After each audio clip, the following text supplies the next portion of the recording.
Sunshine, a tale noir. Lemony Sunshine, a tale noir. Bob Kistner.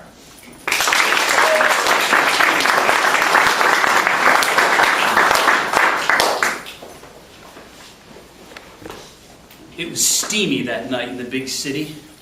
Nights in the big city often are, where the air shimmers above the sidewalk and pushes the bus fumes in your face. Fire extinguishers were bursting into flames, and down on the docks, mob informants were begging to be chopped up and tossed into the river. Stagnant light from the dying sun filtered through the blinds, turning everything in my office to brass, the color of stale whiskey. The color of one more night of dreams gone AWOL here in the big city. That's when she walked into the place, with electric hair more mystical and more seductive than the Black Forest itself, rose-red lips that pouted eternal and cried in silence to be kissed. She wore a satin lemon-yellow dress, slid up the side, showing off fish-netted gams that stretched all the way to the ceiling. I needed somebody to yell timber, because I was falling hard. Falling like a 5-story walk-up under the wrecking ball.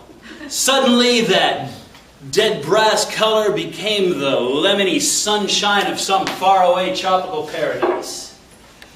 I'd gladly climb an ant-covered palm tree in my boxers and pluck coconuts with my teeth just to make her a pina colada. She was my damsel. That was her knight. She was the yin to my yang, the Rogers to my Hammerstein. She was my Ernest. I was her Borgnine. She told me her troubles. Told me how her landlord was putting the squeeze on her to pay 6 months back rent on the brownstone her deadbeat old man walked out of. I told her, you need a man that can get things done. And then I told her, you just found one. First thing I did was check up a contact of mine who knows things on the street. Strike that.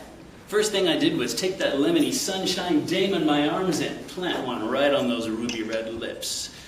Then I checked out a contact I know who knows things on the streets. Turns out, her old man hadn't stepped out too far. I found him shooting pool in a dive in the Bronx. He was bigger than the room itself, with an iron jaw like the bumper on a dump truck. When I walked in, he was belly aching to the girl behind the bar about being hungry. I suggested a knuckle sandwich, but it only made an appetizer. Next thing I knew, a bomb went off across my mouth. Quite frankly, I found that kiss from Miss Lemony Sunshine a little bit more appealing. The room swirled around me like a Mississippi whirlpool, and a gallery of flashbulbs went off behind my eyes. I was falling hard. I woke up to a thunderclap of water hitting me from all sides, and I was going down like a depth charge.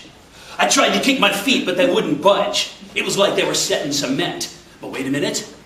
They were set in cement. And I was riding a runaway train to the bottom of the Hudson River. I had to come up with a plan, and fast. My ex-brother-in-law was a cattleman from Oklahoma, built like a fire plug and twice as dumb. Gave me a slick pair of Western boots just before his sister moved back to Tulsa. And the only good thing about them was they were 2 sizes too big. Well, I shot out of those boots like a bullet from a gun. And when I hit the surface, I had one thing in mind. Payback. Strike that? 2 things. Another kiss from Miss Lemony Sunshine, and then payback. I paddled to the surface and across the water like a motorboat on a mission. And there she stood, like a lemon yellow sunshine lighthouse at the base of the George Washington Bridge. She was my golden goddess, my solar Valkyrie. She begged me to take her home. Not so fast, sunshine. I got a score to settle with your old man. And then I remembered my boots stuck in cement at the bottom of the river.